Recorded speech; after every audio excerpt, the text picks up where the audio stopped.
Hey, welcome back to Bay Area Housewife of True Crime. We're at Timothy Bindner Part 2.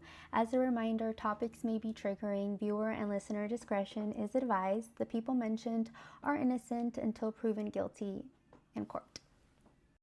On November 19, 1988, around 9:30 a.m., Timothy failed a firefighter test on Winton Boulevard in Hayward, California. About 8 miles away on the same day at around 10:15 a.m., Michaela Joy Garrett was kidnapped from the Rainbow Market on Mission Boulevard, also in Hayward. Timothy says he drove back to Oakland and drove back to Hayward as soon as he saw Michaela's case on the evening news, and showed up at Michaela Garrett's home, offering his help to find her. Kim Schwartz Garcia was also there, helping Sharon and Rod Garrett find their daughter. A park ranger found Timothy at Garren Park and told him that the police were looking for him. Officer Ken Gross with the Hayward Police Department tells him, and I quote, I don't want you doing any searching. The park ranger issues Timothy a ticket for trespassing. Now get in your goddamn van and go back to Oakland, Ken Gross adds. And when I read that, I felt so proud to be from Hayward. And despite this encounter with Timothy, he continued helping. Ken Gross did not know that Tim had been in Hayward that morning. And the next day, on November 20th, 1988, Timothy began a search for Michaela for 2 weeks. On January 6, 1989, Timothy was arrested in San Pablo for the annoyance of children after he offered to buy underage girls alcohol from Adobe Liquors and hang out in his cool van.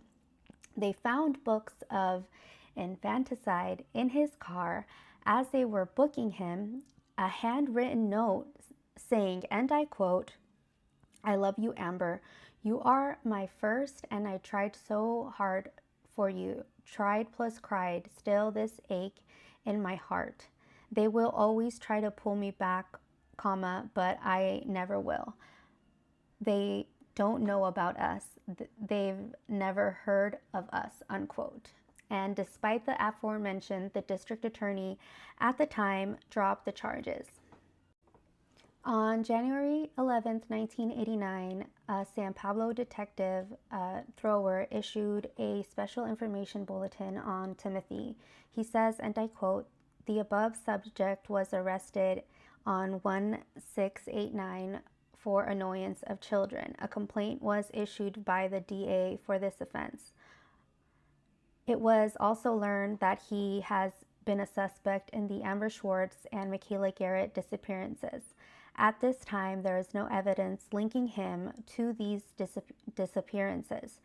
His van is very distinguishable and has posters of missing children attached to the interior. He also likes to frequent cemeteries, especially the grave sites of deceased children, unquote. On January 30th of 1989, Eileen Michaloff disappeared from Dublin, California.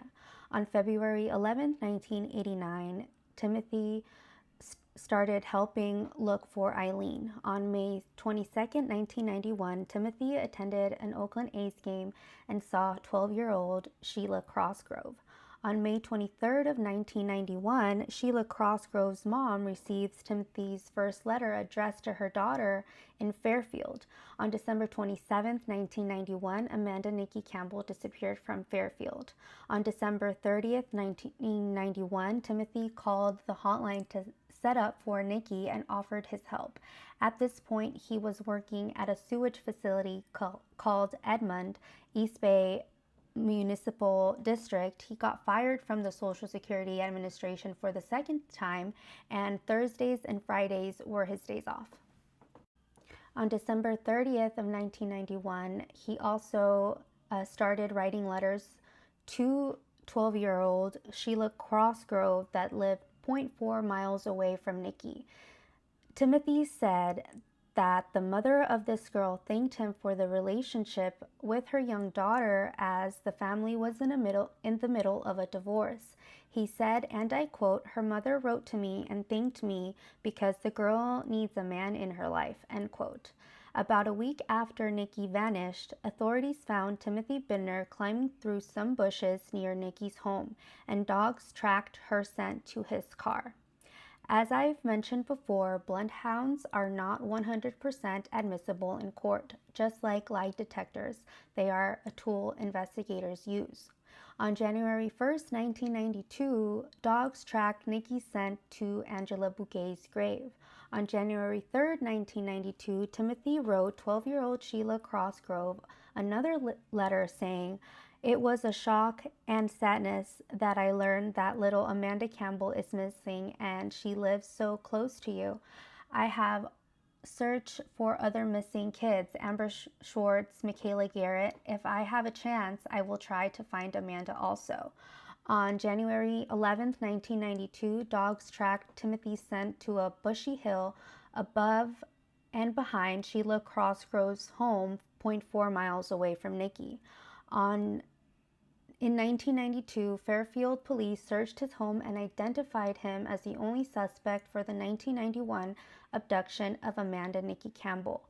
On December 9th of 1992, the Fairfield police searched Timothy's home and did not find enough evidence to arrest him.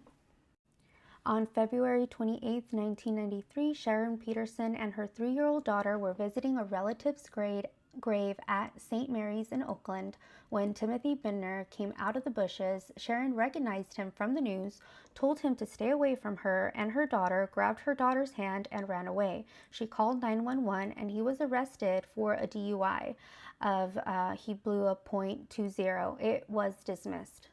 3 days later, he was detained at the Mountain View Cemetery. Someone had reported a weird man with a backpack at the cemetery. The cops searched and released him.